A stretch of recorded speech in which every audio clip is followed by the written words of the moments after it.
At the start of the story, we see 5 friends heading to Mexico for a band show. They had packed a ton of weed in their car to sell once they got there. Here we meet the main character, Erin, who was really happy hanging out with her friends. They were driving through a deserted part of Texas, singing along and enjoying the ride. Suddenly, a girl appears right in front of their car. They manage to stop just in time and save her somehow.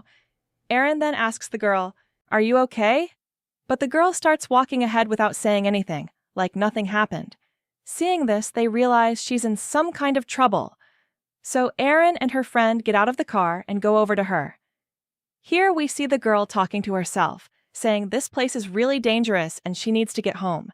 Ignoring what the girl says, Erin puts her in the car. Now they move forward and pass by a meat company, and the girl also. She looks at him and starts crying, saying, "You're all heading down the wrong path." Saying this, she attacks the driver and forces him to stop the car. Through her tears, she says, "He's a terrible person. He's killed everyone and he won't spare you either. All of you are going to die here." With that, she puts the gun in her mouth and shoots herself. Seeing this, everyone in the car gets really scared and immediately jumps out.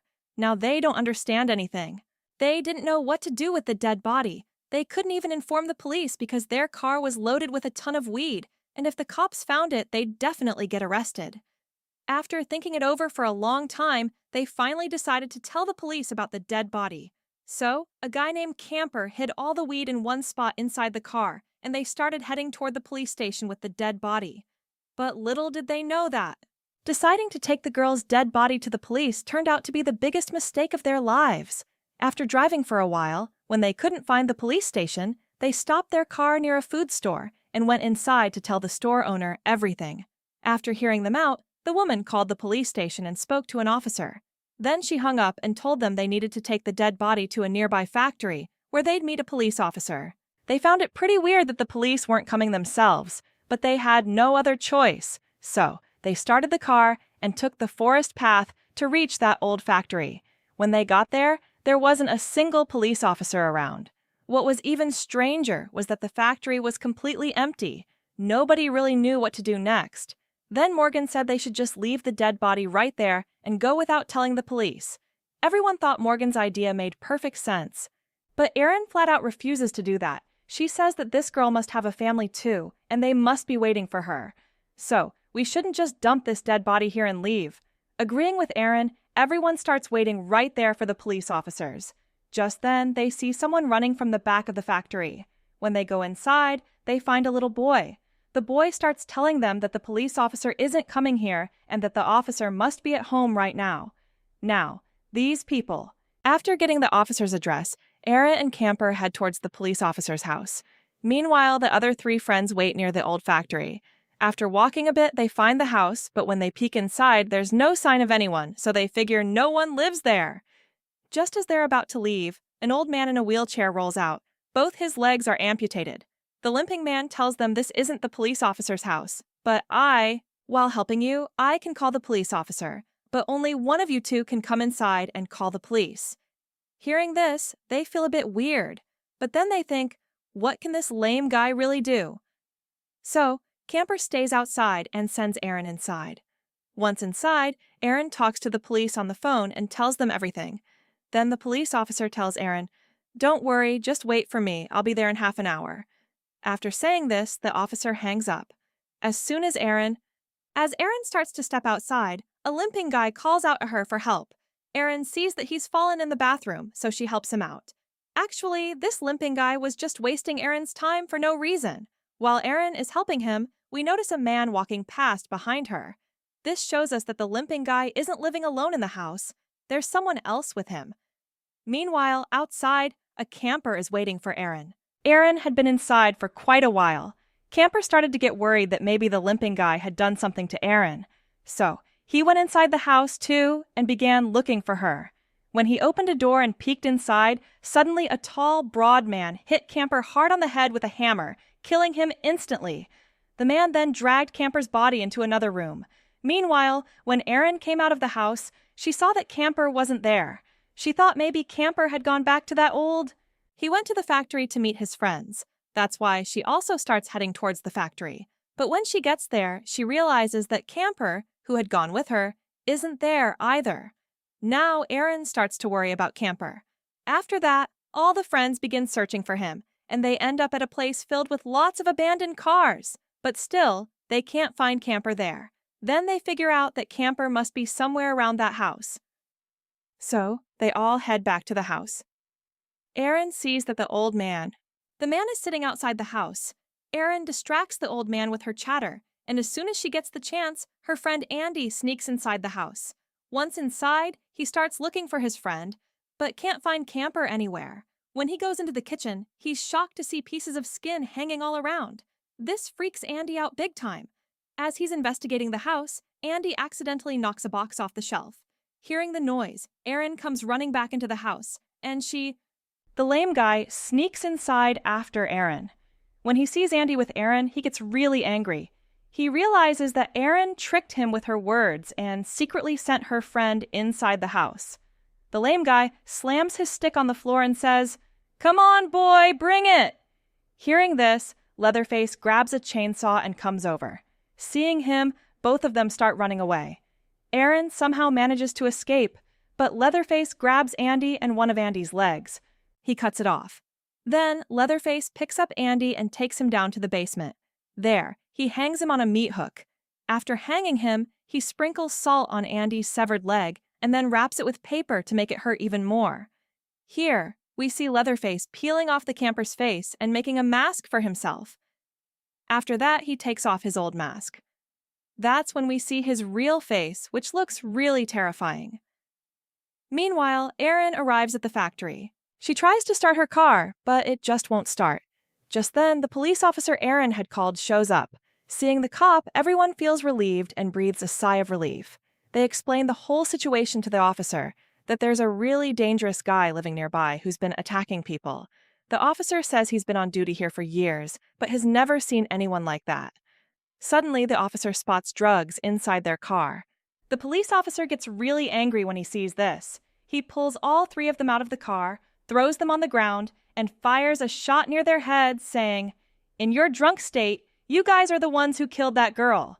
When they still don't admit it, the officer takes Morgan into the car with him and says, "Just like that girl shot herself, you do the same and show me." Then the officer hands Morgan a gun and starts forcing him to put it in his mouth. At this point, he puts the weapon in his mouth and tells Officer Morgan to pull the trigger. Hearing this, Morgan gets really scared and points the gun straight at the police officer. Morgan tries to shoot the officer, but unfortunately, there are no bullets in the gun because the officer had already taken the bullets out of it. The officer gets really angry at Morgan, and now for the crime of firing at a police officer, he grabs Morgan and starts taking him to the police station in the car. After going quite a distance, we see that instead of taking Officer Morgan to the police station, he brings him to Leatherface's house.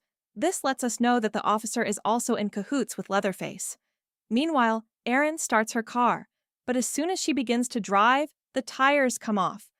Turns out, someone had already loosened the lug nuts to trap them. Before the two girls can figure out what's going on, Leatherface shows up with his chainsaw and starts attacking their car.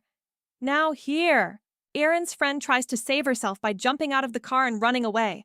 Leatherface starts chasing her.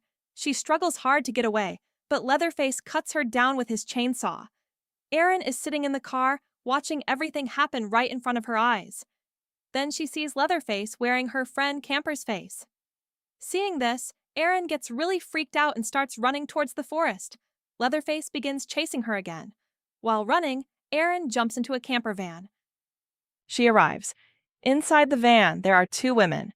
Erin tells them about Leatherface and says that guy is really dangerous. He'll kill all of us. But instead of getting scared, the two women start laughing, and the young lady says Leatherface is a good person.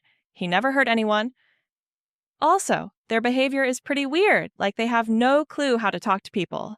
Then the young lady offers Erin some tea, and Erin drinks it without thinking.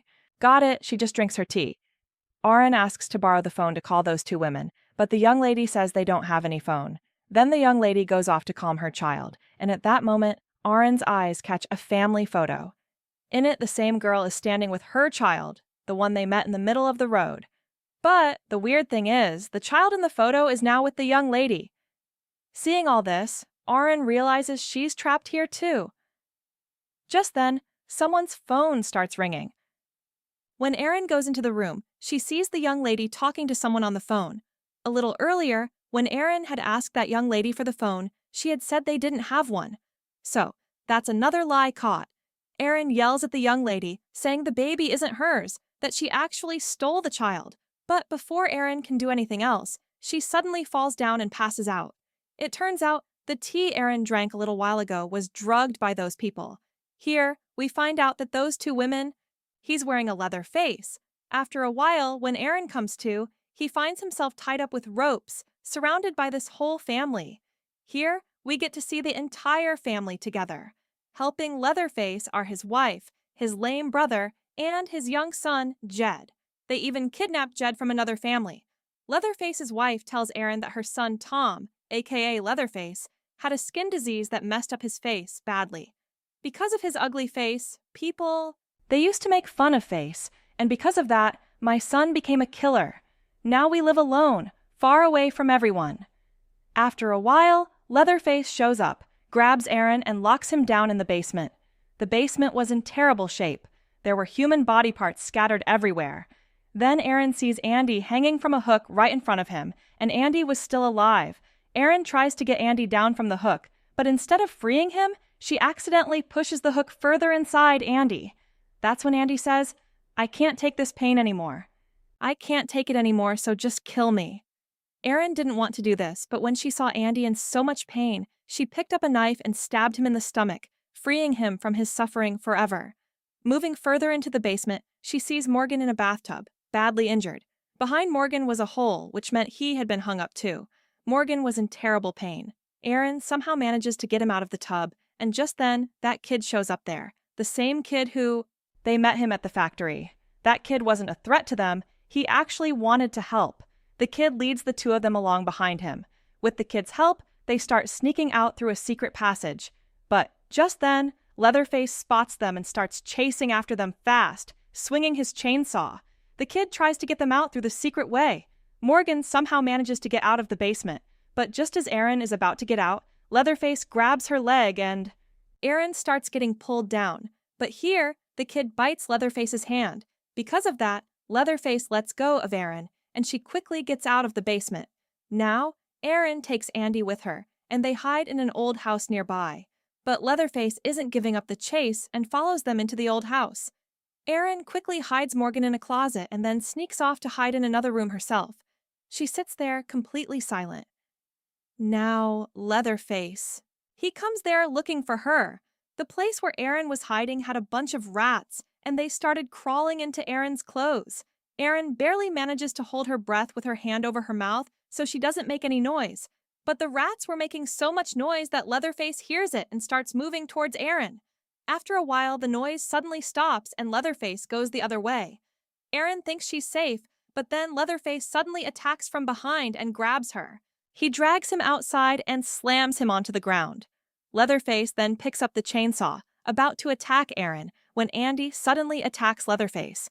This gives Erin a chance to escape, but Leatherface grabs Morgan, hangs him on a hook above, and cuts him in two with the chainsaw. Seeing this, Erin gets really scared and starts running away. Leatherface begins chasing her too. Erin runs through the wire fence in front of her and gets through, but when Leatherface tries to get through the fence wires, as she steps out, her foot gets caught in the fence wire, making her fall down. By mistake, her own chainsaw slips and cuts into her foot badly, injuring her badly. Erin runs onto a road, and just then a car comes by. She stops it and asks for help, but the driver ignores her and drives off, knowing this area is really dangerous. Feeling hopeless, Erin starts running to the other side of the road, and while running, she ends up in front of a company. Quickly, Erin rushes inside that meat company. Erin hides inside a big piece of meat, but after a while, Leatherface shows up, chasing after Erin, and hears her sobbing. Suddenly, Leatherface attacks the meat with a chainsaw, not knowing Erin is inside. Now Erin realizes he's not going to stop chasing her, so she decides to fight back. She grabs a cleaver from nearby and hides in a closet. When Leatherface comes right up to her, she swings the cleaver at him multiple times, chopping off one of his arms.